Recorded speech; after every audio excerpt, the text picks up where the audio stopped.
வணக்கம். மாயம் ஸ்டுடியோஸ் களம் நிகழ்ச்சி நேயர்களே, தமிழகத்தில் இருக்க ரொம்ப முக்கியமான புலனாய்வு பத்திரிகையாளர்களில் பிரதானமானவராக திகழ்ந்துகிட்டு இருக்க ரிஷி அவர்களை அழைச்சிட்டு வந்திருக்கோம். நிகழ்ச்சியில் போயிடலாம். வணக்கம் சார். வணக்கம் சார். ஏன்னா ஊடகத்தோட அடிப்படையே குரலற்றவங்களோட குரலாக ஒலிக்கிறது தானே. இது ரொம்ப பணக்கார குடும்பம்லாம் கிடையாது. இவங்க இந்த ராமலிங்கம் செல்வி தம்பதி குடும்பம் இருக்குது, ரொம்ப பணக்கார குடும்பம் இல்லை. அவங்க கதறாங்க. இத்தனைக்கும் பேரெல்லாம் நடந்ததாக கூட சொன்னாங்க. அவங்க 7 லட்சம் ரூபாய் வரைக்கும் அந்த கொடுக்கலாம் ரெடியாக இருந்தாங்கன்னு சொல்லிட்டு ஓப்பனாக சொல்கிறாங்க. இது வரைக்கும் அவங்க மேலே ஆக்ஷன் எதுவும் எடுக்கப்படல. அப்போ என்ன அர்த்தம்? அவங்க சொன்னது கிட்டத்தட்ட உண்மை தானே அர்த்தம்? ஓகே. அப்படி இருக்கிறப்ப அந்த குடும்பம் எதிர்பார்க்கறது காசு பணம் கிடையாது. எங்களுக்கு நிதி வேண்டாம், நீதி வேணும்னு சொல்லி கேட்குறாங்க சார். இதில் என்ன தப்பு இருக்கு? நியாயமான கோரிக்கை. இதைத்தான் பொதுமக்கள் சார்பில் இருந்து நம்மளும் பத்திரிகையாளர்கள் கேட்டுக்கிட்டு இருக்கோம். எல்லாமே என்ன சொல்கிறாங்க, தற்கொலை பண்ணிக்கிச்சா ஓகே நாங்கள் ஏற்றுக்கிறோம். தற்கொலை எப்படி பண்ணிக்கிச்சு? உங்கள் கேம்பஸில் தான், உங்கள் பெர்மிஷன்ஸ்லாம் அந்த பொண்ணு இருந்திருக்கு. தற்கொலை பண்ணிச்சுன்னா எப்படி பண்ணிச்சுன்றதை சொல்லுங்கன்றாங்க. நியாயம் தானே? இப்படி தற்கொலை பண்ணிச்சுன்னா உடனே கேஸை முடிச்சுட்டு போயிடலாம். இவங்க அந்த பிளேமை முன் வச்சப்போ இவங்களை கூட்டு போயிருக்காங்களாம். கூட்டு போயிட்டு 1 நிமிஷம் ஓடக்கூடிய சிசிடிவி ஃபுட்டேஜ் மட்டும் காமிச்சிருக்காங்களாம். அதில் பொண்ணு இப்போ வந்துருக்கு போகிற சிசிடிவி ஃபுட்டேஜில் அதில் எந்த காட்சியுமே பதிவாகலையா? அந்த மாதிரி ஒரு காட்சியை காமிச்சா தெளிவில்லாமல் இருந்திருக்கு. அந்த காட்சி விடுற காட்சி இப்போ வரைக்கும் யாருமே பார்க்கவே இல்லையா? இதுதான் சார் மர்மம். இது எதுன்னு சொல்லி கிளப்பி விடுறாங்க. யூடியூப்லேயும் டிவி சேனல்ஸ்லையும் பத்திரிகைன்னு சொல்கிறாங்களே, குற்றச்சாட்டு முன் வைக்கிறவங்க. நாம் இந்த வழக்கில் எந்த இடத்துல தொட்டாலும் சந்தேகம் வருது. இங்கே தொட்டால் சந்தேகம் வராதுன்ற இடமே இல்லை, எங்கே தொட்டாலும் வருது. அப்போ எல்லாரும் புலனாய்வு பண்ணுற ஒரு விஷயத்துக்கு அவசியமானது தானே இது? கண்டிப்பாக பண்ணி தான் ஆகணும். அதுவும் இல்லாமல் இது வரைக்கும் எனக்கு இந்த ஜல்லிக்கட்டு போராட்டம் எடுத்துங்க, ஸ்டெர்லைட் போராட்டம் எடுத்துங்க, ஏகப்பெரிய பிரச்சனையாச்சு. இந்த மாதிரி பள்ளியில் இந்த மாதிரி குழந்தை இறந்து போனது எவ்வளோ வழக்குகள் நம்ம பார்த்துருக்கோம். ஆனால் இந்த மாதிரி வன்முறை ஏற்பட்டு நாம் இது வரைக்கும் சந்தித்தது இல்லை, பார்த்ததே இல்லை. இந்த மாதிரியான வழக்குகளில் பள்ளி மாணவி விவகாரத்தில் குழந்தை இறந்து போன வழக்குகளாக இந்த மாதிரி கல்லூரியில் எழுச்சிலாம் பார்த்ததில்லை. அப்போனா வெகுண்டு எழுந்துட்டாங்க, அவ்வளோ கோபத்தில் இருந்திருக்காங்க ஒருத்தர். அதுக்கெல்லாம் இதில் 2 பார்வை இருக்குது சார். அந்த பள்ளி செயலாளர் சாந்தி இருக்காங்களா, அவங்க சொல்கிறது என்னென்னா, இந்த வன்முறைக்கு காரணமே செல்வி அவர்கள் தான் சொல்கிறாங்க. செல்வி இந்த இறந்து போன மாணவியோட அம்மா. ஆனால் செல்வி அவர்கள் ஹாஸ்பிட்டலில் இருந்தப்போ என்ன சொன்னாங்கன்னா, இது எல்லாமே தடயத்தை அழிக்கிறதுக்கு பள்ளி நிர்வாகம் செய்கிற வேலையாக இருக்குமோ சந்தேகங்களுக்கு எழுதுன்னு அவங்க சொல்கிறாங்க. 2 பேரும் மாற்றி மாற்றி குற்றம் சுமத்திக்கிறாங்க. பிரைமாக 2 பேருமே பார்க்குறது இந்த பக்கம் இவங்கள சஸ்பெக்டடாக, இந்த பக்கம் அவங்கள. அது அப்படி தான் வரும். அது அப்படி தான் வரும். இதை தீர்க்கறதுக்கு தான் போலீஸு இப்போ வரைக்கும் தீர்க்கப்படலை. இதை தீர்க்கறது தான் போலீஸு. நீ சமூக வலைதளத்தை சொல்லிட்ட, அந்த அம்மா கிட்ட சொல்ல வேண்டியது தானே. உங்கள் சந்தேகத்தில் எங்ககிட்ட சொல்லுங்கள், வெளியே பேட்டி கொடுக்காதீங்க அப்படின்னு சொல்ல வேண்டியது தானே. அவங்க ஆதங்கம் பேசுகிறாங்க, சொல்ல தான் செய்வாங்க. ஸ்கூலை இழுத்து மூடுன்னு சொல்ல தான் செய்வாங்க. ஒருத்தர் பேசுகிறாரு, ஒரு பொண்ணு இறந்து போயிட்டா ஸ்கூலை இழுத்து முடியுமா? ஏங்க, தனக்கு வந்தால் எவ்வளோ ஓடுறோம் நம்ம. தான் பிள்ளைக்கு நடந்தால் விட்டுருவோம் நம்ம. அப்பா எரிச்சது கரெக்டுப்பா, நம்ம ஜஸ்டிஃபை பண்ணுவோம் அவங்க இடத்துல இருந்து பார்க்கும்போது. ஆனால் அந்த குடும்பம் அதை கூட பண்ணல. அவங்க என்ன சொல்கிறாங்க, வன்முறைக்கு எங்களுக்கு சம்மந்தமே இல்லைன்றாங்க. ஸ்டூடெண்ட்ஸ் இருந்தவங்களாம் எங்களுக்கு சப்போர்ட் பண்ணாங்க, ஆனால் யாரும் வன்முறைக்கெல்லாம் போகல, மற்றவங்க தான் அங்கே ஏதோ வேணும்னே பண்ணியிருக்காங்க அப்படின்னு அவங்க சொல்கிறாங்க. அங்கே அது கூட இடம் இல்லாமல் இருக்குது. ஆனாலும் இவ்வளோ குற்றச்சாட்டுகள் அடுக்கப்பட்டுக்கிட்டே இருக்குது சார் தொடர்ந்து. ஓகே, அடுத்த ஒரு முக்கியமான விஷயம் பார்த்தீங்கன்னா, இந்த சிசிடிவி ஃபுட்டேஜஸ் எல்லாமே வெளியே வந்துட்டுருக்குன்னு ஒரு பக்கம் நியூஸ் சேனல்ஸில் போட்டுக்கிட்டு தான் இருக்காங்க. இது எப்படி சிபிசிஐடியோட விசாரணையை பாதிக்குது? ஆமாம், சிபிசிஐடியோட விசாரணை பாதிக்காது. அதெல்லாம் சும்மா பாதிக்கிற மாதிரி சொல்லுவாங்க இவங்க. ஏங்க, யார் என்ன வேணால் சொல்லிட்டு போட்டோங்க. அப்போ நீங்கள் அதை எடுத்துக்கின்னு இன்வெஸ்டிகேஷன் அது உள்ளே சேர்த்துப்பீங்களா, இல்லை அதை விட்டுடுவீங்களா? அதை கண்டுக்காதீங்க. அதை கண்டுக்கவே கூடாது. எவனா ஏதாவது சொல்லின்னு போகிறான், 1000 பிரச்சனை வருங்க. போகிற போக்கில் ஏதாவது ஊதி தள்ளிட்டு போயிடுவான். அதெல்லாம் ஏன் நீங்கள் கணக்கில் வச்சுக்கிறீங்க? டென்ஷனே ஆகக்கூடாது. இதை பொறுத்த வரைக்குங்க, இந்த வழக்கு எந்த வழக்குன்னு நீங்கள் டென்ஷன் ஏற்றுக்கினீங்கன்னா கண்டே பிடிக்க முடியாதுங்க. ஒரு வழக்கை கண்டே பிடிக்க முடியாது. உதாரணத்துக்கு, ஒருத்தர் நகை திருடு போயிடுச்சு, 10 சவரன் நகை திருடு போயிடுச்சு அப்படின்னு கம்ப்ளைண்ட் கொடுக்க வந்தால் போலீஸ் என்ன பண்ணுறாங்க தெரியல. ஏமா உங்களுக்கு அறிவே இல்லையா?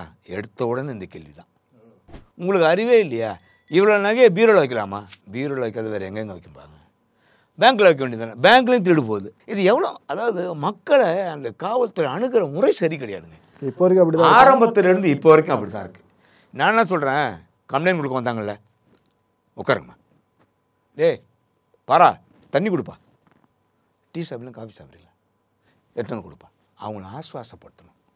அவங்கள ஆஸ்வாசப்பட்டுட்டு ஏற்கனவே பதறி போய் வந்திருப்பாங்க. ஆமாம், ஆஸ்வாசப்பட்டு கம்ப்ளைண்ட் கொடுங்க, 10 சவரன் எஃப்ஐஆர் போட வச்சுக்கோங்க. உங்களுக்கு கவலையே போடாதீங்க, ஒரு 2 மாதம் வெயிட் பண்ணுங்கள், எல்லா நகையும் நாங்கள் ரெக்கவரி பண்ணி கொடுத்துரும். அக்யூஸ்டை பிடிச்சிடும். தைரியமாக போங்க, நீ பிடிக்காத போ, நகையை ரெக்கவரி பண்ணாத போ, இப்படி ஆறுதல் வார்த்தை சொல்லுங்கள். வரேன் சாமின்ட்டு போவோம். 6 மாதம் உங்ககிட்ட வரமாட்டான். கடவுளாக தெரியும் காவலர்கள். 6 மாதம் வரமாட்டான் சார். இந்த ஒரு சின்ன மேட்ரு ஏன் உங்களுக்கு பேச தெரியல? கர்வம் தலைமையில் உட்காந்துருக்கு, கர்வம். அங்கேயும் ஒரு சில அதிகாரிகள் மட்டும்தான் நல்லா மக்களை மதிக்கிற மாதிரி இருக்காங்க. அருமையான ஆஃபீஸர்லாம் இருக்காங்க சார். ஏன் இப்போ சிபிசிஐடி இப்படி ஒரு அறிக்கை விடுறாங்களே, அதாவது தான் மேலே எதுவும் குற்றம் வந்துடக்கூடாது, அடுத்த எதுவும் பண்ணிடக்கூடாதுன்னு துடிக்கிறாங்க இல்லையா? இதே சிபிசிஐடி கிட்ட தான் முன்னாள் சைதாப்பேட்டை எம்எல்ஏ பாலன் கொலை வழக்கு சிபிசிஐடி தான் ஹேண்டில் பண்ணிச்சு அந்த கேஸை.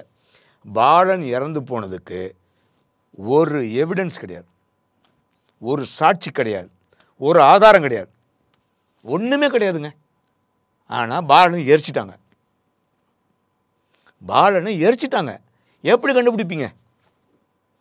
பாலன் இறந்து போயிட்டாரு, இப்படி தான் ஆச்சுன்னு எப்படி நீங்கள் கண்டுபிடிப்பீங்க? எதுவுமே இல்லையே, ஒன்றுமே கிடையாதுங்க. வெத்து பேப்பர் அதை வச்சு கண்டுபிடிச்சார்ல. பாலனுடைய ஷூ கிடக்குதுங்க ஒரு இடத்துல, அதை கண்டுபிடிச்சி எடுக்கிறார் அந்த எஸ்பி. இந்த ஷூ எடுத்து பல மாதமாக மண்டையை போட்டு பிச்சுக்கின்னு கிட்டத்தட்ட 200 வெஹிக்கிள் செக் பண்ணுறாங்க. அதில் 4 வெஹிக்கிள் சென்னையில் உள்ளது. அதன் பிறகு ஒரு வெஹிக்கிள் எங்கே போயிட்டா அதில் தான் அக்யூஸ்டு போயிருக்கான். இவ்வளவும் உட்காந்து பொறுமையாக விசாரித்து அந்த ஷூ எடுத்து கேட்குறாங்க பாலனுடைய மனைவி கிட்ட. பொம்பளை கதறி அழுது, ஐயோ என் வீட்டுக்கார ஷூங்க. இன்வெஸ்டிகேஷன் அங்கேருந்து ஆரம்பிக்கிறார் எஸ்பி. ஆயில் தண்டனை வாங்கி கொடுத்தாருங்க. சிபிசிஐடி கொளுத்தி சாம்பல் ஆகிட்டான். அந்த ஷூவை வச்சு இன்வெஸ்டிகேஷன் பண்ணி சிபிசிஐடி எஸ்பி ஐஜி ஸ்ரீதர், இப்போ ஐஜி ஆகிட்டார், ஐஜிஆர் ரிட்டையர்ட் ஆகிட்டார், ஒரு இது கூட இல்லாமல் கண்டுபிடிச்சார். அப்போ அவர் சிபிசிஐடி அதிகாரி இல்லையா? அந்த பையன் ஐயோ எங்கள் அப்பாவை கடத்திட்டாங்க, எங்கள் அப்பா சாகவே இல்லைன்னு கோர்ட்டில் கேஸு மேலே கேஸு, பெட்டிஷன் மேலே பெட்டிஷன், பேப்பரில் நியூஸு, என்னென்னவோ ஆச்சு சார். எதுவுமே கண்டுக்கலையே. தன்னுடைய கவனத்தை ஒரே இடத்துல செலுத்தி கரெக்டாக அக்யூஸ்டை பிடிச்சி 11 அக்யூஸ்டை எட்டு வந்து நிறுத்தி எல்லாத்துக்கும் ஆயில் தண்டனை வாங்கி கொடுத்தார். நம்ம ஆளுங்களுக்கு திறமை பஞ்சமே கிடையாது. ஆனால் நீங்கள் சொல்லுங்க சில இப்போ நாம் ஏன் அவரை பற்றி பேசுகிறோம்? ஏன் அவர் திட்டக்கூடாதா? ஏன் பேசணும்? திறமையான அதிகாரி. ஏன் என்ன வேணா பண்ணிட்டு போடா, என் வேலை எனக்கு முக்கியம், என் மானம் முக்கியம், என்கிட்ட ஒரு வேலை வந்துச்சுன்னா அதை முடிச்சு கொடுக்கணும், அது என்னுடைய பொறுப்பு அப்படின்னு இறங்கி பண்ணார். ஏன் அவர் நம்ம இந்த நேரத்தில் அவர் ரிட்டையர்ட் ஆகி பல வருஷம் ஆயிடுச்சு, 2-4-5 வருஷம் ஆயிடுச்சு. ஏன் இப்போ அவரை பற்றி பேசுகிறோம்? அவ்வளோ பண்ணியிருக்காரு, நல்லது அவ்வளோ பண்ணியிருக்காரு, அவ்வளோ செஞ்சுருக்காரு. நீங்கள் பண்ணுங்க, செய்யுங்க. 10 வருஷம் கழிச்சு அவங்கள பற்றியே பேசுகிறோம், பாராட்டுறோம். அதை விட்டுட்டு வந்து நீங்கள் வந்து பண்ணீங்களா உள்ள பிடிச்சி போட்டுருவோம், நடவடிக்கை எடுத்துருவோம். என்ன பண்ணுவீங்க நீங்கள் நடவடிக்கை?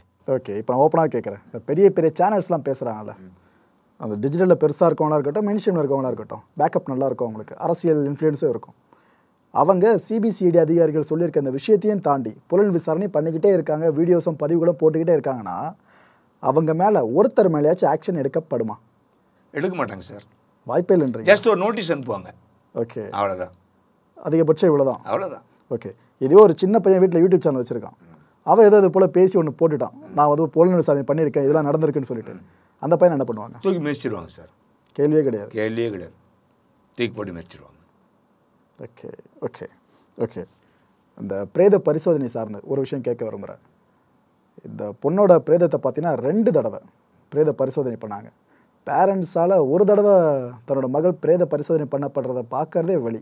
ஏன்னா நாம் செத்துருவோம், நமக்கு பிறகு இவ தான் ஃபுல்லாக நம்மளோட பரம்பரை கொண்டு போக போகிறா அப்படின்ற கனவு அவங்களுக்கு இருந்திருக்கும். ஆனால் கொடுமை, பேரண்ட்ஸ் உயிரோடு இருக்கும் போதே பிள்ளைங்க சாகிறது. இங்கே அந்த பொண்ணு அந்த குடும்பம் இழந்திருக்கு. இறந்த பிற்பாடு அவங்களுக்கு விழுந்த பெரிய அடி பார்த்தீங்கன்னா 2 தடவை பிரேத பரிசோதனை அந்த உடம்பு தாங்கியிருக்கு. அது கொடுமை, கேட்குற நம்மளுக்கே கஷ்டமாக இருக்குது. குடும்பம் ரொம்ப கஷ்டப்பட்டிருக்கும். இந்த 2 பிரேத பரிசோதனை முடிவுகளையும் ஒப்பீடு பண்ணணும். இதுக்காக ஜிப்மர் மருத்துவமனை சார்ந்து ஒரு மருத்துவ குழு, ஒரு ஆய்வுக்குழு அமைச்சிருக்காங்க. இந்த ஆய்வுக்குழுக்கு கோர்ட்டு வழங்கியிருக்க கால அவகாசம் பார்த்தீங்கன்னா 1 மாதங்கள். இந்த 2 ரிப்போர்ட்டை மேட்ச் பண்ணி பார்க்கறதுக்கு 1 மாதங்கள் தேவைப்படுமா சார்? இல்லை, அது சயின்டிஃபிக்கலாக நீங்கள் வந்து அது இன்ச் பை இன்ச்சாக எம்எம்மாக பார்க்குற விஷயம் அது.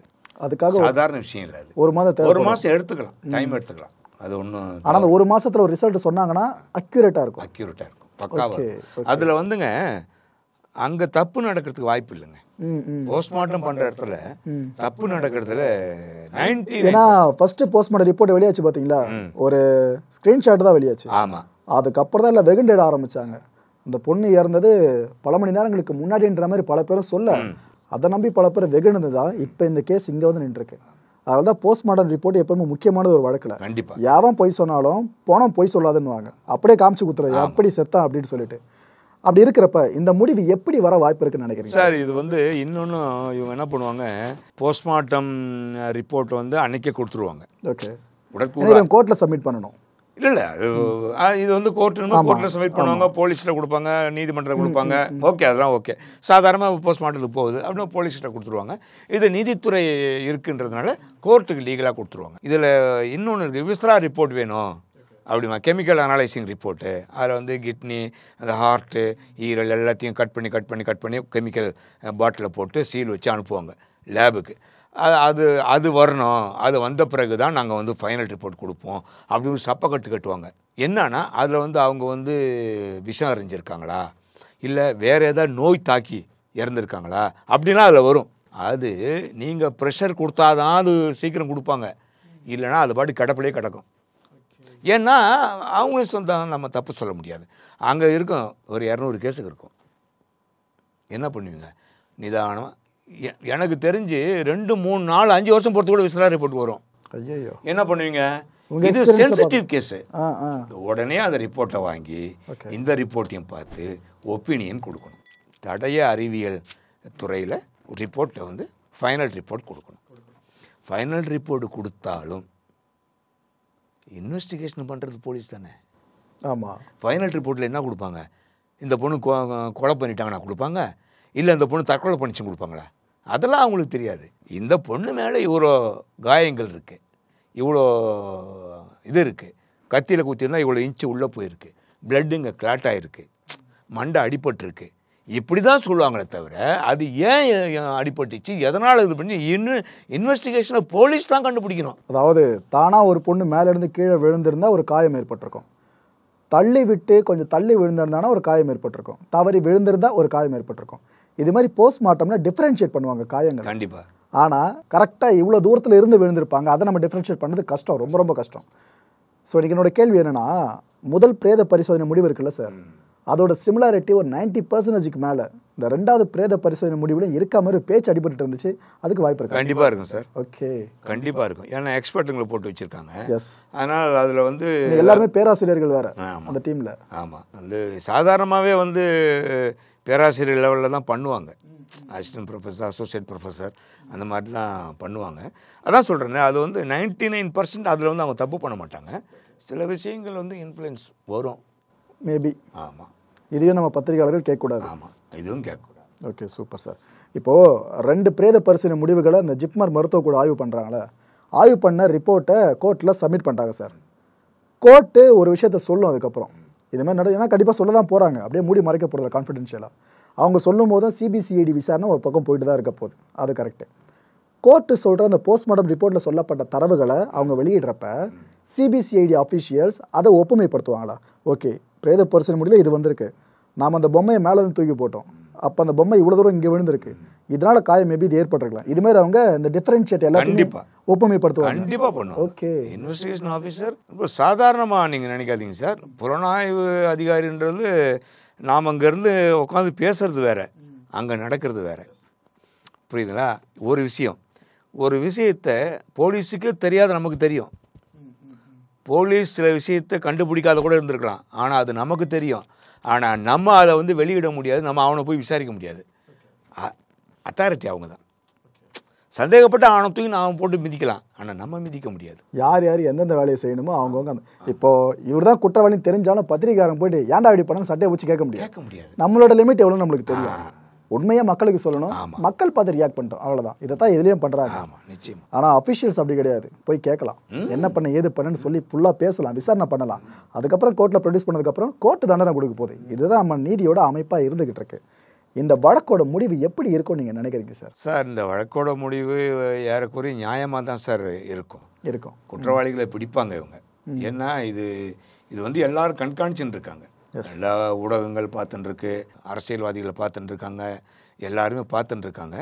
ஆனால் அதையும் மீறி இது ஒன்றும் இல்லை ஆகாமல் போகிறதுக்கும் வாய்ப்பு இருக்குது.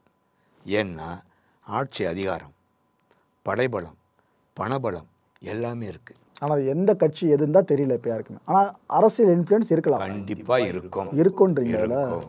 ஓகே இருக்கும். இப்போ அவங்களுக்கும் தர்ம சங்கடமாக தான் இருக்கும். ஓகே, சிபிசிஐடி போலீஸுக்கும் தர்ம சங்கடமாக இருக்கும். இவனுங்களை பார்த்தா சமூக வலைதளத்தில் ஒரு நிமிஷம் இப்படி போட்டு தள்ளுறானுங்க. இங்கேருந்து பார்த்தா அந்த டிஜிபி பாவம் இல்லை சார். டிஜிபி வேறு நம்மளை பிடிச்சி ஏறுன்னு ஏறுறாங்க. கவர்மெண்ட்லேருந்து இவ்வளோ ப்ரெஷர் வருது, டென்ஷன் ஆகிடுவாங்க அவங்களுக்குள்ளேயே. அப்போ என்ன ஆகும்? இன்வெஸ்டிகேஷன் பாதிக்கும். நம்ம பண்ணுற ஷோ அவங்களுக்காக பண்ணுற மாதிரி தான் இருக்குப்பா. ஆரம்பிச்சது எங்கேயோ இப்போ முடியுதா?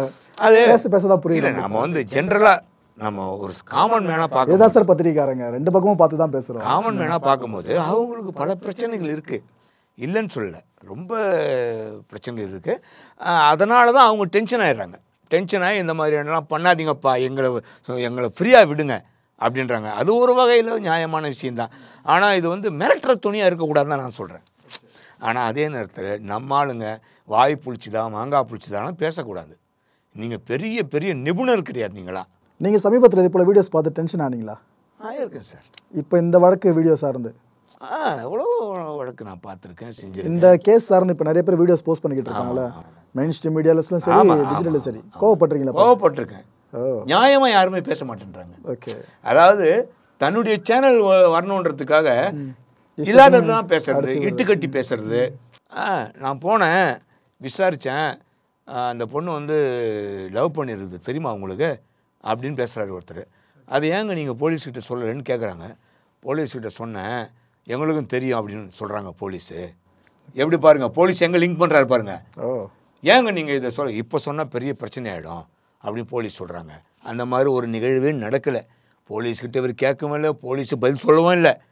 இவரா கிரியேட் பண்ணி நிறைய பேர் இது போல அதை தான் பேசாதீங்கன்றான் சொல்கிறாங்க டிசிபிசி. இது போல நபர்களை களை எடுக்க முடியலன்ட்டு மொத்தமாக எல்லாருக்கும் தெரிஞ்சு புல் ஸ்டாப். இப்போ அந்த மாதிரி ஆளை கிட்ட போக முடியல உங்களால். தூக்கி போட்டு மிதிக்க வேண்டியதானே? தூக்கி போட்டு மிதிச்சா அர்த்தம் பொறுப்பாக இருப்பான்ல. அதை பண்ணாமல் ஏதோ ஒருத்தவன் வந்து பேசினு அவன் சொல்கிறது 100% உண்மையாக கூட இருக்கும். அந்த பையன் சொன்னது அவனுக்கு நோட்டீஸை கொடுத்து யூடியூப்பை எடுக்கிறியா, நாங்களா எடுக்குவா அப்படி மிரட்டி உருட்டி இதை செய்யாதீங்கன்ற. இன்னும் கொஞ்சம் அவுட் ஆஃப் சிலபஸ் யோசிக்கலாம் சார். இந்த ஒரு கேஸ் சார்ந்து அடுத்தடுத்த நகர்வுகள் சார்ந்து தான் சொல்கிறேன். இப்போது இந்தியாவில் வேலை வாய்ப்பின்மை அப்படின்றது அதிகமாக தான் இருக்குது. எந்த ஆட்சி அமைஞ்சாலும் அது மாற்று கருத்தே இல்லைன்னா மக்கள் தொகை பெருக்கும் இங்கே. கண்டிப்பாக. அதனால் எப்பவுமே அதிகமாக தான் இருக்க போகுது. இந்த நேரத்தில் வேலை கிடைக்காதவங்க, வெளியே போய் வேலை செய்ய முடியாதவங்க, மாற்றுத்திறனாளிகள், நடக்க முடியாத வீட்டில் இருக்கவங்க, இப்படி பல பேருமே கையில் இருக்க ஒரு இன்கம் சோர்ஸ் பார்த்தீங்கன்னா யூடியூப் சேனல் தான். ஒரு யூடியூப் சேனல் ஆரம்பிக்கிறாங்க, ஆனால் எல்லாராலும் ஷைன் பண்ண முடியல. ஒரு 1,00,000 பேர் ஆரம்பிக்கிறான்னா அதில் ஒரு 10,000 பேர் ஒரு மாதத்துக்கு 40,000 பார்க்குறது பெரிய விஷயம் தான். நம்ம இந்த ஃபீல்டில் இருக்கிறதுனால சொல்கிறேன். அப்படி இருக்கிறப்ப இது போல் பயம் ஒன்று விதைக்கப்படுதில்ல, நீங்கள் யூடியூப்பில் இதெல்லாம் பேசக்கூடாது, வீடியோ பதிவு இதெல்லாம் போடக்கூடாதுன்னு சொல்லிட்டு, இது வேலை வாய்ப்பின்மை இன்னும் அதிகரிக்க வாய்ப்பு இருக்கா சார்? கண்டிப்பாக இருக்கும் சார். ஏன்னா நீங்கள் சொன்ன மாதிரி வேறு சோர்ஸே இல்லை, எங்கே போனாலும் வேலை கிடைக்கல, சரி நமக்கு ஒரு திறமை இருக்குது வச்சு ஆரம்பிப்போம் அப்படின்னு ஆரம்பித்து எவ்வளோ பேர் பண்ணிட்டு இருக்காங்க. எனக்கு தெரிஞ்சு சின்ன சின்ன பசங்களாம் பண்ணுறாங்க, வயசானவங்க பண்ணுறாங்க, அதாவது வேறு எங்கேயும் வேலை தேடி போகாமல் இருக்கிறவங்க இந்த மாதிரி பண்ணுறாங்க. அதில் ஏதோ வருமானம் ஈட்டிக்கிறாங்க. வருமானம் ஈட்டுறாங்களோ இல்லையோ ஒரு மன திருப்தி கிடைக்கும், மன திருப்தி கிடைக்குது அவங்களுக்கு. அந்த மாதிரி போயின்னு இருக்கு. இப்போ இந்த மாதிரிலாம் பண்ணாங்கன்னா அதெல்லாம் பாதிக்கும். ஒவ்வொருத்தரும் பண்ணுற இது போல் விஷயங்களால் இந்த ஏக்கத்தில் இருக்க பல பேருக்குமே பாதிப்பு. கண்டிப்பாக. இது வந்துங்க ரியாக்ஷன் எப்படி வருதுன்னா, இந்த மாதிரியான தவறான கருத்துக்கள், தவறான வதந்திகள் பரப்புறது, இதனால் ஒட்டுமொத்த ஆளுங்களும் பாதிக்கிறாங்க. ஏன்னா சமீபத்தில் உயர்நீதிமன்றத்தோட மதுரை கிளை இந்த நீதிமன்றமே ஓப்பனாக சொல்லியிருந்த விஷயங்கள், இந்த யூடியூப்பில் இது போல் அவதூறுலாம் பரப்பிட்டு இருக்காங்க, வதந்திகளை பரப்பிக்கிட்டு இருக்காங்க, கிட்டத்தட்ட தடை விதிக்கிற அளவுக்கு போகலாமான்னு டிஸ்கஸ் பண்ணுற அளவுக்கு பேச ஆரம்பித்தாங்க. அதிலே புரிஞ்சிக்க முடியும் நீதிமன்றத்துக்கு எந்த அளவு அதிருப்தி இது ஏற்படுத்தியிருக்கு இந்த டிஜிட்டல் வளர்ச்சி அப்படின்றது. ஸோ இது போல் தவறான செய்திகளை பரப்புறாங்களா சார், வதந்திகளா? அவங்களுக்கு நீங்கள் சொல்ல விரும்புகிற ஒரு விஷயம் இல்லை, தவறான செய்திகள் பரப்புறது ரொம்ப தப்பு. அதாவது நம்ம சோர்ஸ் ஒன்று டிஃப்ரென்ஸாக இருக்கலாம். இப்போ ஒரு நியூஸை உங்கள் சேனல் ஒன்று கவர் பண்ணுவாங்க, எங்கள் சேனல் கவர் பண்ணுவாங்க. நம்ம சோர்ஸ் வேற, உங்க சோர்ஸ் வேற. வாங்குறப்ப தகவல்கள் முன்ன பின்ன இருக்கலாம், இறந்த நேரமா சொல்லப்படுது முன்ன பின்ன இருக்கலாம். நீங்க அந்த பொண்ணோட அப்பா கிட்ட விசாரிச்சிருப்பேன், அம்மா கிட்ட விசாரிச்சிருப்பேன், மாறி இருக்கலாம். இது மாதிரி தெரியாதனமா ஒரு தகவலை போறது ஓகே. ஆனா தெரிஞ்சு உள்நோக்கத்தோடு சாதி கலவரத்தை தூண்டி விடலாம். ஒன்றும் இல்லை சார், ஒரே ஒரு உதாரணம். பரம்வீர் சிங் அப்படி ஒரு ஏடிஜிபி இருந்தார். ஓகே. கலால் பிரிவு ஏடிஜிபி. நான் அவரை போய் பார்க்குறேன். அவருக்கு தமிழ் தெரியாது, எனக்கு இங்கிலீஷ் தெரியாது. அவர் இங்கிலீஷில் பேசுவார், எனக்கு தெரிஞ்ச இங்கிலீஷில் நான் பேசுவேன். ஆனால் 2 மணி நேரம் பேசிட்டு இருப்போம். நம்புங்களா நீங்கள்? வெளியே எல்லாம் ஐஜி டிஐஜி எல்லாம் உட்காந்துருப்பாங்க. நாங்கள் என்ன, எனக்கு தெரிஞ்ச நான் பேசுவேன், அவருக்கு தெரிஞ்ச அவர் பேசுவார். அப்போ ஒரு ஃபோட்டோ எடுத்து காட்டுவேன், யூ சீரியஸ் ஃபோட்டோ அப்படின்னு. அந்த ஃபோட்டோ பார்த்தீங்கன்னா 4 பெண்கள். அந்த பெண்கள் வந்து சுடிதார் போட்டிருக்காங்க. இந்த பேண்ட் இருக்கு இல்லையா, பேண்ட் வந்து வித்தியாசமாக இருக்குது. இந்த இங்கே இருந்து அகலமாக இருக்குது, அகலமாக இருந்தால் இவ்வளோ பெருசாக போகுது. இந்த காலம் அப்படி இருக்குது. ஆனால் அது டிஃப்ரெண்ட் ஆகுது. என்ன இது பார்த்தா சுடிதார் உள்ள சாராய பாக்கெட் போட்டிருக்காங்க. காட்டு உள்ள போய் விறகு பொறுக்கிறோன்னு சொல்லிட்டு சாராயம் எடுத்துன்னு வந்து வெளியே விற்கிறாங்க, விற்று பிழைக்கிறாங்க. இதை போலீஸ் கண்டுபிடிச்சிட்டாங்க. கலால் போலீஸ் பிடிச்சி அரெஸ்ட் பண்ணிட்டாங்க. ஏடிஜிபிக்கு தகவல் வருது. அந்த ஃபோட்டோ என்கிட்ட காமிக்கிறாரு. Sir, this is very different photo, you please give me அப்படின்னு. No no no no. அவர் என்ன சொல்கிறாரு, நீங்கள் ஒரு பத்திரிகையாளர்ன்றதுனால நான் உண்மையை சொல்கிறேன், இதை நீங்கள் போடக்கூடாது, எங்களுடைய கடமை, நாங்கள் அரெஸ்ட் பண்ணிட்டோம். பாவம் பாருங்கள், அந்த ஏடிஜிபி பாருங்கள், சட்டப்படி நடவடிக்கை எடுத்துட்டாரு. ப்ரெஸ் நோட் கொடுக்கல அவர், இதை போடாதீங்க, ஒரு பெண் வயிற்றுக்கு சாப்பாடு இல்லாமல் அவங்க அந்த மாதிரி தொழில் பண்ணுறாங்க, நடவடிக்கை எடுத்துட்டோம் சட்டப்படி, ஆனால் இதை போட்டு அவங்களை அசிங்கப்படுத்தாதீங்க, வேண்டாம். அந்த அந்த மேட்டரை நான் தொடரல. போலீஸுக்கும் பத்திரிகையாளர்கள் மத்தியில் இப்படிதான் உறவு இருக்கு. ஆமா. ஆனா இப்ப நடக்கிற விஷயங்கள் அப்படி இருந்துச்சுங்க. கூடுவாங்க காலங்கத்தான் 4 மணிக்கு ரைடு போயிருக்கிறேங்க. நானே போயிருக்கேன் மாறு வேஷத்தில் போய் 4 மணிக்கு திருமுடிவாக்கம் பஸ் ஸ்டாண்டில் இருந்து சாராயம் ஏற்றுறான், அவங்க கூட நானும் ஏறி உட்காடுறேன். பல்லாவரத்தில் போலீஸ் டீம் நிற்குது. உங்களுக்கோ போலீஸுக்கோ கான்டாக்ட்? ஆமாம், நாங்கள் தான், நான் சொல்கிறேன் இந்த மாதிரி நம்ம பண்ணுவோம் அப்படின்னா. அப்போ வந்து திரிபாதி எஸ்பி, இப்போ ஏடிஎஸ்பி கோதண்டராமன் அவர் சொல்கிறார், 4 மணிக்கு கிளம்ப ரைட் பண்ண பிடிக்கிறேங்க. அப்போ போலீஸுக்கும் நமக்கு எவ்வளோ உறவு இருந்திருக்கு பாருங்க. எதுக்கு? அண்டர்ஸ்டாண்டிங் தான். ஒரு நல்ல விஷயம் நடக்குது, தயவுசெய்து போட்டுறாதீங்க. ஒன்றும் இல்லை சார், நீங்கள் என்ன வேணால் பண்ணிங்க, நியாயத்துக்கு பண்ணுறீங்க, வந்துடுவோம் நாங்கள். அந்த மாதிரி ஒரு நட்பு இன்றைக்கி வந்து விரிசலாகி போச்சு போலீஸுக்கும் ஊடகத்துக்கும். ஏன்னா இவன்றான் நான் தான் பெரிய ஆளுங்கிறான் ஊடகத்தில் இருக்கிறவன், போலீஸ்னால் நாங்கள் தான்டா பெரிய ஆள் அப்படிங்கிறாங்க.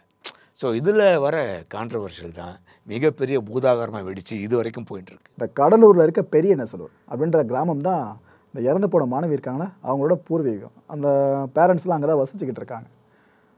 அவங்களோட அப்பா இருக்கார்ல, அந்த இறந்து போன மாணவியோட அப்பா ராமலிங்கம் அவர்கள், அவர் என்ன சொல்கிறாப்புல, இதில் பெரிய மர்மம் இருக்குங்க, என் பொண்ணு தற்கொலைலாம் பண்ணுறவ கிடையாதுங்க, பெரிய மர்மம் இருக்குங்க அப்படின்றாரு.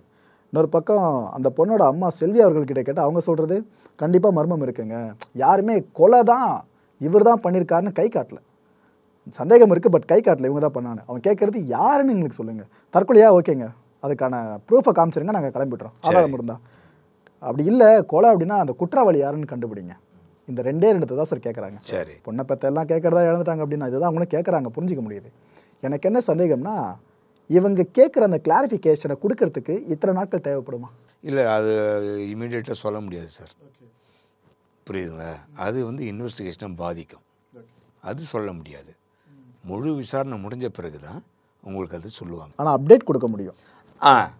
இப்படி போயின்னு இருக்கு, இப்படி பண்ணின்னு இருக்கோம், கிட்ட வந்துட்டோம், இந்த டீம் அங்கே ஒர்க் பண்ணுது, இந்த டீம் ஒர்க் பண்ணுது அப்படின்றத சொல்லணும். ஓகே ஓகே, அது சொன்னால் திருப்தியாக இருக்கும். ஆனால் அக்யூஸ்டை நீங்கள் சொல்ல வேண்டாம், சொல்லக்கூடாது, புரியுதுங்களா? ஏன்னா கண்டுபிடிச்சி அவங்க கண்டுபிடிச்சாங்களா இல்லையான்றது நமக்கு தெரியாது. நீங்கள் அக்யூஸ்டை சொல்லுங்கன்னு நம்ம கேட்கறதுல நியாயமே கிடையாது. ஆனால் தற்கொலையா கொலையான்றதை கண்டுபிடிக்கணும், கண்டுபிடிச்சி சீக்கிரம் விரைவாக நீங்கள் பண்ணுங்க அப்படின்னு கேட்கலாம். ஓகே, எதுக்காக இந்த சந்தேகம் எனக்கு எழுந்துச்சுன்னா, இந்த கோயம்புத்தூர் சின்மயா வித்யாலயா பள்ளி இந்த விவகாரம் சார்ந்து யாரும் மறந்துருக்க மாட்டோம், குறிப்பாக பத்திரிகையாளர்கள் மறந்துருக்கவே மாட்டோம். போன வருஷம் நவம்பர் மாதம் வாக்கில் பெரிய ஹாப்பனிங்காக ஆரம்பித்து ரொம்ப பரபரன்னு போச்சு. அந்த பள்ளியோட இயற்பியல் ஆசிரியர் மிதுன் சக்கரவர்த்தி அப்படின்ற ஒரு நபரை கைது பண்ணுறாங்க. மீரா ஜாக்சன் அந்த ஸ்கூலோட பிரின்சிபல், அவங்களே சேர்த்து கைது பண்ணுறாங்க. போக்சோ ஆக்டின் கீழே மிதுன் சக்கரவர்த்தி கைது பண்ணப்பட்டிருந்தார். அந்த பள்ளி மாணவிக்கு பாலியல் தொந்தரவு கொடுத்தராதுன்னு சொல்லிட்டு. இந்த விஷயத்தில் பார்த்தீங்கன்னா ஒரு துண்டு சீட்டு ஒன்று வெளியாகி அதில் ஒரு தாத்தா அப்பான்னு சொல்லி 2 கேரக்டரை போட்டிருந்தாங்க. அந்த மாணவி போட்டிருந்ததாக சொல்லப்பட்டுச்சு. சரி, நாமளாம் என்ன நினச்சிருப்போம், அவ்வளோதான் வழக்கு முடிஞ்சிருச்சு, 2 பேர்த்துக்கு உள்ளே போட்டாங்க, இதுக்கப்புறம் என்ன ஃபைண்டிங் இருக்குன்னு.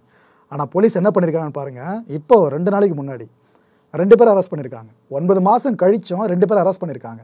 அந்த பொண்ணு அந்த லெட்டரில் சொன்னவங்கள மேபி இவங்க இருக்கலாம்னு சொல்லிட்டு சும்மா கண்மூடித்தனமாக இல்லை, போயிட்டு விசாரிச்சிருக்காங்க. விசாரித்ததில் உண்மை தெரிஞ்சிருக்கு. இந்த 2 பேருமே இத்தனையோ, ஒருத்தர் 58 வயசு, ஒருத்தர் 70 வயசு, அவங்கள பிடிச்சி போட்டிருக்காங்க இப்போ உள்ள. ஸோ இந்த வழக்குலையும் இதே போல் குற்றவாளிகள் கண்டிப்பாக அடையாளம் காணப்படுவாங்க. இன்கேஸ் இது மர்டராக இருந்துச்சு அப்படின்னா கண்டிப்பாக காணப்படுவாங்க. எவ்வளோ மாதங்கள் எடுத்தாலும் உண்மை வெளியே வரும்ன்றீங்க. வெளியே வரும். அதாவது சார், நீங்கள் சமீபத்தில் கூட பேப்பரில் கூட பார்க்கலாம், 25 வருஷமாக தலைமறைவானவர் இன்றைக்கி பிடிச்சிட்டாங்க அப்படின்னு. அதாவது டிபார்ட்மெண்ட்டில் இருக்கவங்க உயிர் போட்டு தான் இருப்பாங்க. அந்த டிபார்ட்மெண்ட்டு அது ஒருத்தன் கண்காணிச்சினே தான் இருப்பான், ஒரு ஆள் பார்த்துக்கினே தான் இருப்பார், சும்மாலாம் இருக்க மாட்டாங்க. பிடிக்கணும்னு நினச்சா பிடிக்கலாம். ஆமாம், இதையும் தாண்டி இன்ஃப்ளூயன்ஸ் இருந்தால் மட்டும்தான் கஷ்டம். ஓகே, இப்போ பெரும்பாலும் சொல்லிட்டு இருக்காங்களே தற்கொலை தற்கொலை தற்கொலைன்னு சொல்லிட்டு, நாம் நேரில் பார்க்கல, கொலையாக தற்கொலை நமக்கு தெரியாது, நாம் அதை பற்றி இப்போ பேச போகிறதில்ல. ஆனால் இதோட முடிவுன்றது எப்படி வரலாம் சார்? நியாயமாக இவங்க வந்து, ஏன்னா இது வந்து நமக்கு எந்த ஒரு அனுகூலமும் இல்லை, எதுவும் கிடைக்கல. நம்மளும் என்னென்னவோ பார்க்குறேன். நான் கூட கள்ளக்குறிச்சிலாம் போயிட்டு வந்தேன், இந்த விஷயத்துக்கு போகலை, வேற ஒரு மேட்டருக்காக போயிட்டு வந்தேன். அப்படி கூட அங்கேருந்து கூட எனக்கு சரியான தகவல்கள் கிடைக்கல. சும்மா நம்ம பெருமைக்கெல்லாம் சொல்லக்கூடாது, நான் அங்கே போனேன் அங்கே உங்களை பேசினேன் அப்படின்னு சொல்லிட்டு. ஆனால் இது வந்து முறையாக இவங்க நடவடிக்கை கரெக்டாக ஒரு மனசாட்சிக்கு விரோதம் இல்லாமல் சிபிசிஐடி பண்ணாங்கன்னா இது கண்டிப்பாக அது வந்து குற்றவாளிகள் கண்டுபிடிக்கிறதுக்கு வாய்ப்பு இருக்குது. மருத்துவத்துறையும் காவல்துறையும் ஒன்றா ஆயிடுச்சுன்னா எதை வேணாலும் பண்ணலாம். கூட ஊடகமும் சேர்ந்துருச்சுன்னா லட்டு கொலையை தற்கொலையாக்கலாம், தற்கொலையை கொலையாக்கலாம். ஆனால் இதே 3 பேரும் சேர்ந்தோன்னாக்கா உண்மையை கூட வெட்ட வெளிச்சமாக கொண்டு அற்புதமாக பண்ணலாங்க. என்ன பொலிட்டிக்கல் இன்ஃப்ளூயன்ஸாக இருந்தாலும் போலீஸை பண்ண முடியும், பட் ஊடகத்தை பண்ண முடியும். என்கிட்ட நான் ஒருத்தரை பார்த்தேன், அவர் என்ன சொல்கிறாரு, என்னுடைய கேரியரில் இதுவரையில் தப்பான ரிப்போர்ட் கொடுத்ததே கிடையாதுங்கன்றார். போலீஸ் வந்து கட்டுக்கட்டாக பணத்தை எடுத்துன்னு வைப்பாங்களாம். இதை கொலை இல்லை தற்கொலையாக போட போகிறோம், நீங்கள் மார்க்கெலாம் மாற்றி எழுதி கொடுங்க, ஒப்பீனியன் எடுத்துன்னு போங்க. உங்களை பற்றிலாம் பேசுகிறப்ப நம்மளுக்கே கூஸ் பம்ப் ஆகுது. என்னுடைய வாழ்க்கையில் நான் இது வரைக்கும் அது மாதிரி தப்பு பண்ணதே இல்லைங்கன்றார். பாவம் சார், அது எவ்வளோ பெரிய, நம்ம எப்படி அவர் போட்டுறது சொல்கிறேங்க. இது வரைக்கும் அந்த மாதிரியான பாவ செயல் நான் செஞ்சதே இல்லை சார். பணத்தை மட்டும் தான் எவ்வளோ கொடுத்தாலும் வேணும் வேணும்னு சொல்லிக்கிட்டு இருப்போம் மனுஷ பசங்க. அவர் சொல்ல, வாடகை வீட்டில் இருங்க சார், பேங்க் லோன் போட்டு என் பொண்ணுங்களை படிக்க வச்சுருக்கிறேன் அப்படிங்கிறார். பிரியப்பட்ட ஆளுங்களும் இருக்க தானே செய்கிறாங்க. இன்னொரு பக்கம் பாடியை வச்சுக்கிட்டு கொலையை தற்கொலையை மாற்றுறேன், எவ்வளோ அமௌண்ட் எடுத்துருவா, இதுக்கும் ஆள் இருக்காங்களே. என்ன இன்ஃப்ளூயன்ஸ் இருந்தாலும் நான் செய்ய மாட்டேன் சார் சொல்கிறாரு அவர். அநேகமாக ரிட்டையர்ட் ஆகிட்டு இருப்பார்னு நினைக்கிறேன். இந்த ஒரு மனுஷங்களை பற்றி நிறைய பேசணும் சார் நம்ம. ஆமாம் சார், நம்ம இருக்காங்க சார். நல்லவர்களை நீங்கள் தேடி தான் கண்டுபிடிக்கணும், ரொம்ப கஷ்டம். அதுக்கு நீங்கள் டீம் ஒர்க் பண்ணணும், நல்லவங்களை பிடிக்கிறதுக்கு. பிடிச்சி கொண்டு வந்து மக்கள் முன்னாடி அடையாளப்படுத்தினாலும் என்னப்பா இவர் வேறு எதனா நல்லா கான்ட்ரவர்சியாக போடுப்பான்ட்டு அவங்களே போயிடுவாங்க முடியும் பல பேரும். ஏன்னா நம்மளே பார்ப்போமே, நிறைய வீடியோஸ் நல்ல வீடியோஸ் போட்டால் கூட அறிவு சார்ந்து போட்டாலும் பெருசாக இன்ட்ரெஸ்ட் இருக்காது. அதுவே பலதரப்பட்ட கமர்ஷியல் விஷயங்கள் சினிமா விஷயங்கள் போட்டால் நல்லா மில்லியனில் ஓடிக்கிட்டு இருக்கும். பொதுமக்களுக்கும் பொறுப்பு இருக்குங்க, மக்களுக்கும் பொறுப்பு இருக்குது.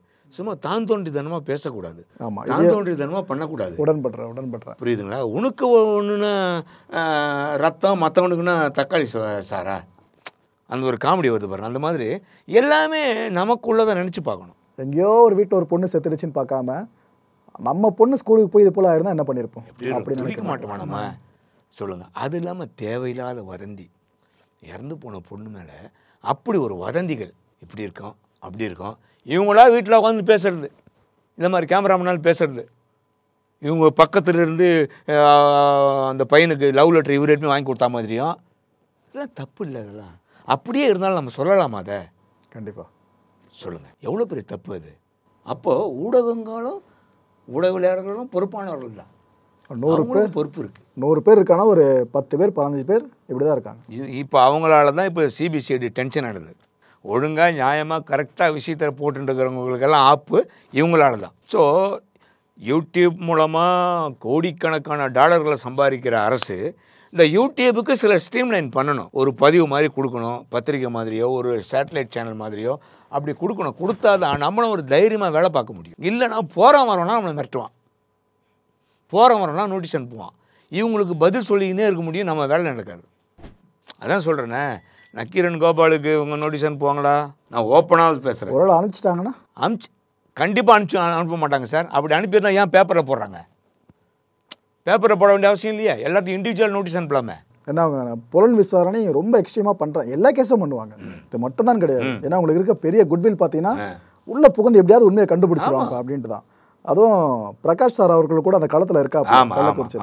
நாம கூட தொடர்பு கொண்டு பேசியிருந்தோம் சமீபத்தில் அவங்ககிட்ட இந்த இன்டர்வியூ சம்மந்தமாக. அப்போ கூட சொல்லிட்டு இருந்தாங்க, இங்கே இருக்கமா அது போல சொல்லிட்டு இருந்தாங்க. இப்படி இருக்கிறப்ப அது பெரிய ஸ்தாபகம். ஸோ இவங்களை பார்த்து நிறைய பேர் இன்ஃப்ளூயன்ஸ் ஆகுறாங்க. நாமளும் நாளை பின்ன ஒரு இன்வெஸ்டிகேட்டிவ் ஜேர்னலிஸ்ட்னு இவங்கள பார்த்தப்பா படிக்கணும், எப்படிலாம் பண்ணுறாங்க பாருப்பா அப்படின்னு நிறைய யங்ஸ்டர்ஸ் நிறைய பேர் இன்ட்ரெஸ்ட்டாக வந்துட்டு இருக்காங்க முன்னாடி. இந்த நேரத்தில் இந்த ப்ரெஸ் நோட் அப்படின்றது எல்லாருக்கும் முட்டுக்கட்ட போடுற மாதிரி இருக்குது. அதான் ஒன்றா இருக்குது. அதான் அவங்களுக்கு என்னென்ன சார் தலைவலி ஆகிப்போச்சு சார். யூடியூபு தெருவுக்கு 10 பேர் இருக்கிறான், நீங்கள் யாருன்னு ஐடென்டிஃபை பண்ணுவீங்க. அம்ஜிக்கரில் ஒரு வீடியோ போட்டாலும் அமெரிக்காவில் இருக்கணும் பார்க்குறான். அப்லிங்க் பண்ணுறதுக்கு பெருசாக காசு கொடுக்க வேண்டாம், எதுவும் இல்லை. அதனால் அலறாங்க. இப்போ எது உண்மையாக போய் எது படம் ரீச் ஆகிடுது உடனே. ஆமாம், ரீச் ஆகிடுது. ஏன்னா நீங்களாம் வந்து காலையில் 7 மணிக்கு சொல்ல வேண்டிய விஷயத்தை அது முந்தின நாள் நைட்டு 10 மணிக்கு சொல்லிடுறீங்களே, அப்போ ஏன் அவன் காண்டாக மாட்டான்? நாம் அதை ஒத்துக்கிட்டே ஆகணும். 2 பேருமே சேட்டலைட் சேனலில் ஒர்க் பண்ணியிருக்கோம். ஆமாம். ஆனால் நாம் ஒரு நியூஸை கொடுக்குற நேரம் மாறுபடலாம், ஆனால் அது முன்னாடியே டிஜிட்டலில் வந்துடும். வந்துடுது. நாமளே இந்த ஏஎன்ஐ, ராய்டர்ஸ் இது போல் ட்விட்டர் பேஜை பார்த்தே நியூஸ் நம்ம அப்டேட் எடுப்போம். பிரேக்கிங்ல இது பண்ணிருக்கும் நம்மளுக்கே ஆச்சரியமா இருக்கும். என்னடா இப்பயே இப்படி இருக்கு, ஒரு 5-6 வருஷத்துல சேட்டலைட் என்ன போகுது, டிஜிட்டல் தான் ஃபுல்லா போயிட்டு இருக்கு, நாமளே யோசிச்சிருக்கோம். கண்டிப்பா உண்மையை சொல்லணும். அப்படி இருக்கிறப்ப இது ஒரு முட்டுக்கட்டே இருக்கா மாதிரியும் ஒரு பிம்பம் கிரியேட் ஆகுது சார். நிகழ்ச்சியோட முடிவா நீங்க இந்த ஒரு விஷயம் சார்ந்து சிபிசிஐடி அதிகாரிகளோட இந்த பிரஸ் நோட் இருக்குல்ல, இதை சார்ந்தும் இந்த வழக்கோட வீரியம் சார்ந்தும் சொல்லி முடிச்சிடலாம் சார். ஒன்றும் இல்லை சார், இப்போ சிபிசிஐடி இந்த அறிக்கை விட்டுருக்காங்கன்னா அவங்க ஏகப்பட்ட டென்ஷனில் இருக்காங்க, அதனால் அப்படி விட்டுருக்கலாம். பட் அது விட்டுருக்கு தேவையில்லை. சும்மா ஜஸ்ட் ஒரு ப்ரெஸ் நோட் மாதிரி எல்லோரும் கூப்பிட்டு பேசியிருக்கலாம். எல்லா ப்ரெஸ் மீட் வைக்கிறோம் வாங்க அப்படின்னு சொல்லிட்டு பேசியிருக்கலாம். ஏன்னா இன்னொரு தகவலும் நான் சொல்லிடுறேன். பத்திரிகையாளர்கள் எல்லாம் சேர்ந்து பீச்சில் ஒரு ஆர்ப்பாட்டம் பண்ணாங்க. ஜெயலலிதா அம்மா ஆட்சியில் தான் ஆர்ப்பாட்டம் பண்ணும்போது லட்டி சார்ஜ் பண்ணாங்க போலீஸ். பத்திரிகையாளர்கள்லாம் தாக்கப்பட்டாங்க. அது பெரும் பிரச்சனையாகி அது கோஷம் போட ஆரம்பிச்சிட்டாங்க. இப்படி கோஷம் போட்டு பெருசாகி பெரிய பிரச்சனை ஆகிப்போச்சு. அப்போ ரவீந்திரநாத் வந்து டிஜிபி, இவர் நம்ம முத்துக்கருப்பு வந்து கமிஷனர், நம்ம திரிபாதி வந்து ஜாயின்ட் கமிஷனர். முத்துக்கருப்புன்னு எனக்கு தெரியாது, ரவீந்திரநாத் டிஜிபி எனக்கு தெரியும், ஜாயின்ட் கமிஷனர் இவரை சவுத்து திரிபாதி எனக்கு தெரியும். அப்போது தமிழ்நாடு பத்திரிகையாளர் சங்கம் ரவீந்திரதாஸ் வந்து என்கிட்ட சொல்கிறார், நான் அந்த சங்கத்திலேருந்து வெளியே வந்துட்டேன், ரவீந்திரதாஸ் எனக்கும் முரண்பாட்டில் வெளியே வந்துட்டேன். பட் இருந்தாலும் நாங்கள் நண்பர்களாக இருப்போம். எப்போவும் ஏதாவது ஒரு விஷயம்னா என்கிட்ட பர்சனலாக பேசுவார், இதை பண்ணணும் ஒரு விஷயம் செய்யணும் ஒரு விஷயம். அப்போ இதுக்கு ஒரு ஏற்பாடு பண்ணணும், பத்திரிகைக்காரர்களுக்கும் போலீஸர்களுக்கும் ஒரு நல்ல ஒரு ஏற்பாடு பண்ணணும், இல்லைன்னா இது இப்படியே போனால் விளைவிக்கினே போகுது. ஏன்னா காளிமுத்து ஒரு முறை என்ன பண்ணிட்டார், ப்ரெஸ் ரூமை பூட்டு போட்டு வந்துட்டார் கமிஷனர் ரூமில், யாவனும் பத்திரிகையாரனை உள்ளே வரக்கூடாது அப்படின்னு. அதுக்கு ஒரு பெரிய பஞ்சாயத்து ஆகி அதுக்கப்புறம் உடைச்சி அது பண்ணி திறந்தாங்க. இந்த மாதிரிலாம் பத்திரிகையாளர்களுக்கும் போலீஸுக்கும் ஏகப்பட்ட முரண்பாடுகள் வந்துச்சு. அப்போது நம்ம நேரு ஸ்டேடியத்தில் மீட்டிங் அரேஞ்ச் பண்ணுறோம். நான் டிஜிபி கிட்ட போய் பேசுகிறேன், சார் இந்த மாதிரி இந்த இன்சிடென்ட், நல்ல விஷயம் பண்ணுங்க அப்படின்னு, நீங்கள் தான் சார் வரணும் அதுக்கு, ஏன்னா எங்கள் பக்கமும் குறை இருக்குது உங்கள் பக்கமும் குறை இருக்குது, பேசி தீர்த்துக்கலாம், ஒரு பஞ்சாயத்து மாதிரி பேசி தீர்த்து முடிவுக்கு வந்துடுவோம். வெரி குட், வெல்டன், நீங்கள் செய்யுங்க, எத்தனை மணிக்கு அப்படின்னு டைம்லாம் சொல்லியாச்சு, எல்லாம் பண்ணியாச்சு சார். அதுக்கப்புறம் திரிபாதிக்கிட்ட போய் பேசுகிறேன், சார் இந்த மாதிரி கண்டிப்பாக நான் வந்துடுறேன் அப்படின்னாரு. ரவீந்திரதாஸ் வந்து முத்துக்கருப்புக்கிட்ட பேசினார், எல்லாம் ஓகேங்க, எல்லாம் ஃபிக்ஸ் பண்ணியாச்சு. ஃபிக்ஸ் பண்ணி நேரு ஸ்டேடியத்தில் எது நடக்குது, ரவீந்திரநாத் டிஜிபி வரல. பர்சனலாக ஃபோன் பண்ணுறாரு எனக்கு, ஃபோன் பண்ணி சிஎம் உடைய மீட்டிங் எனக்கு இருக்குது, நான் வந்து ஐஜி பாலச்சந்திரன் அனுப்புகிறேன் என் சார்பா, அவன் வந்துடுவான், முத்துக்கருப்பன்கிட்ட சொல்லிட்டேன், அவனும் வந்துடுவான், பேசி ஒரு நல்ல ஒரு முடிவு எடுத்துருங்க அப்படின்னாரு. எல்லாம் வந்துட்டாங்க சார். எல்லோரும் வந்துட்டோடனே குதிக்கிறாங்க பத்திரிக்காரங்க, ஆச்சா போச்சா ஊன்னு கேள்வி மல்லி கேள்வி கேட்டுங்க. அப்புறம் முத்துக்கருப்பன் பேசினார், ஏங்க உங்களை மாதிரி நானும் ஒரு மனுஷன்தான், காக்கி சட்டை போட்டுன்னு வேலைக்கு வந்துட்டேன், காக்கி சட்டையை அவுத்துட்டேன்னா நானும் அருவாள் எடுப்பேன், எனக்கு அருவாள் எடுக்க தெரியும், ஆனால் முத்துக்கருப்பன் தான் உங்களுக்கு எதிரி, முத்துக்கருப்பன் என்ன தப்பு பண்ணாலும் நீங்கள் பேசுங்க, நீங்கள் எழுதுங்க, உங்களுக்கு தார்மீக பொறுப்பு இருக்குது, என்ன வேணால் பண்ணலாம், ஆனால் என்னுடைய மனைவி என்னங்க பண்ண அது பேசலாமா அப்படின்னு அப்படியே ஸ்தம்பிச்சு போச்சு எல்லாமே. அதில் வந்து ஒருத்தன் எகிரி பேசினான், இவர் ரவீந்திரதாஸ் என்ன பண்ணார், உட்காரியா அப்படின்ட்டு அவர் எழுந்திரிச்சு மன்னிப்பு கேட்டார். நாங்கள் பேசுனது தப்பு தான், இந்த மாதிரி எதிர்காலத்தில் இந்த மாதிரிலாம் நடக்காது, மன்னிச்சிடுங்க அப்படின்னா. அப்புறம் சுமூகமாக ஆச்சு. அப்போ அவர் என்ன சொன்னார், முத்துக்கருப்பேன், நீங்கள் ப்ரெஸ்ஸுன்னு எங்களுக்கு அடையாளம் தெரியல, அதனால தான் போலீஸ் அடித்தாங்க. ஓகே, நீங்கள் யாரெல்லாம் இருக்கிறீங்க ஒரு லிஸ்ட்டு பண்ணி எனக்கு கொடுங்க, அந்த லிஸ்ட்டில் படி உங்களுக்கு நான் ஐடென்டி கார்டு கொடுக்குறேன், கார்டு கொடுத்து உங்களுக்கு ஒரு பேட்ச் மாதிரி கொடுக்குறேன், இந்த கையில் கட்டிக்கோங்க, உங்களை யாரும் தொட மாட்டாங்க, கமிஷன் ஆஃபீஸ் வந்துடுங்க, எங்கே போகணுமோ நாங்கள் உங்களுக்கு ஒரு ஜீப் ஒன்று அலாட் பண்ணி கொடுத்துட்றோம், நீங்கள் எங்களுக்கு எதிராக கூட பண்ணுங்கள், அது உங்களுடைய சுதந்திரம், பொறுப்பு, உரிமை, ஆனால் வண்டி வந்து எடுத்துக்கங்க. ஆனால் ஒரு இது போடும்போது என்கிட்ட ஒரு வார்த்தை கேட்டு போடுங்க, என்னுடைய ரெக்வெஸ்ட். எல்லாரும் ஓகே ஆனாங்க, சமரசமாக ஆச்சு. அதுக்கப்புறம் அவர் ட்ரான்ஸ்ஃபர் ஆகி போயிட்டார். அந்த திட்டம்லாம் போச்சுன்னு வச்சுங்க. எதுக்கு சொல்ல வரேன் அப்படின்னா, போலீஸும் பத்திரிகையாளர்களும் எப்போவுமே இப்படி இருந்தாங்கன்னா பிரச்சனை இல்லை. ஓகே, அந்த மாதிரி தான் இந்த இன்வெஸ்டிகேஷன்லேயும் தார்மீக பொறுப்பெடுத்து தன்னுடைய மகளுக்கு நடந்ததா நினச்சி இவங்க பண்ணாங்கன்னா உண்மை குற்றவாளியை கண்டுபிடிக்கலாம். அதான் சார் தமிழக மக்கள் எல்லாருமே எதிர்பார்த்துட்டாங்க. அதே மாதிரி ஊடகவியலாளர்களுக்கும் பொறுப்பு இருக்குது. கண்டிப்பாக அவங்களும் தார்மீக பொறுப்பேற்று தான் பண்ணணும். அவங்க இஷ்டத்துக்கு பேசுகிறாங்க. அதாவது இன்றைக்கி வந்து ரீச் ஆகணும்பா, நம்ம செய்தி முதல்ல போகணும், அப்படி ஒவ்வொருத்தரும் ஒவ்வொரு கருத்தை வெளியிட்டுறாங்க. அதுவும் தப்பு. வியாபாரம் பண்ணலாம், தொழில் பண்ணலாம், தப்பு இல்லை. இந்த மாதிரியா ஒரு பிணத்தை வைத்து நம்ம வந்து தொழில் பண்ணக்கூடாது. ஒரு விஷயத்தை வச்சு ஒரு துக்க காரியம் அதை வச்சு நம்ம வந்து தொழில் பண்ணக்கூடாது. அது தப்பு. அது என்ன ஏது அப்படின்னு தெரியலையா, அமைதியாக விட்டுடணும். தெரிஞ்சால் உண்மையை பேசணும். உண்மையை தவிர வேறு எதுவும் பேசக்கூடாதுங்க. அது யாராக இருந்தாலும் சரி, நம்மளாகவே இருந்தாலும் சரி. சில விஷயங்கள் வந்து அதான் நான் சொன்னேன் இல்லைங்களா, அந்த சாராயம் போட்டுன்னு வந்திருக்காங்க, தப்புன்னு தெரிஞ்சு போச்சு. இருந்தாலும் நமக்கு ஒரு பொறுப்பு இருக்குது. அந்த பெண்களுக்கு ஒரு கண்ணியமான ஒரு இதில் நம்ம அது பண்ணக்கூடாதுன்னு அதிகாரியே சொல்கிறார். அப்போ நம்ம ஏற்றுக்கிறோம், நியாயமாகப்படுது. அப்படின்னும்பொழுது இவ்வளோ எக்ஸ்பீரியன்ஸில் இருக்கிறோம், இவ்வளோ விஷயத்தை பார்க்குறோம், எது நல்லது எது கெட்டது நம்மளால் ஜஸ்டிஸ் பண்ண முடியாதா? ஏன் அது மாதிரி பண்ணுறீங்க? ஏன் அது மாதிரி கீழ்த்தரமாக நடந்துக்கிறீங்க? அது பெரிய அது நம்மளுக்கு அசிங்கம், எல்லாருக்குமே நமக்கு அசிங்கம். அது தெரியாமல் சில பேர் ஆர்வ கோளாறுலாம் பண்ணிடுறாங்க. அந்த மாதிரி விஷயங்கள் யாருமே பண்ணக்கூடாது. ஓகே சார், இதுதான் என்னுடைய தாழ்மையான வேண்டுகோள். கண்டிப்பாக சார். இந்த நிகழ்ச்சியை ஏற்பாடு பண்ணது காரணமும் இதுதான். இந்த ப்ரெஸ் நோட்டுன்னு சொல்கிறாங்க, இது சார்ந்து பல பேருமே பல கதைகளை கட்டவிழ்த்து விட்டுறாங்க. ஐயோ இது நடக்க போகுது, இதுக்கப்புறம் ஐயோ அது நடக்க போகுதுன்னு. இப்போ மக்களுக்கு புரிஞ்சிருக்குன்னு நினைக்கிறேன். நிறைய கிரியேட்டர்ஸ்க்கும் ஊடகவியலாளர்களுக்கும் பத்திரிகையாளர்களுக்கும் புரிஞ்சிருக்குன்னு நம்புகிறேன். சார், நிகழ்ச்சியில் இவ்வளோ தூரம் கலந்துக்கிட்டு நிறைய விஷயங்களை வெளிப்படையாக சொன்னீங்க. அது மட்டும் இல்லாமல் உங்கள் வாழ்க்கையில் நடந்த நிறைய அனுபவங்கள் போலீஸ் அஃபிஷியல்ஸ் கூடயும் சிபிசிஐடி கூடயும் அதையும் வெளிப்படையாக பகிர்ந்து உங்களுக்கு மிக்க நன்றி சார். நன்றி சார்.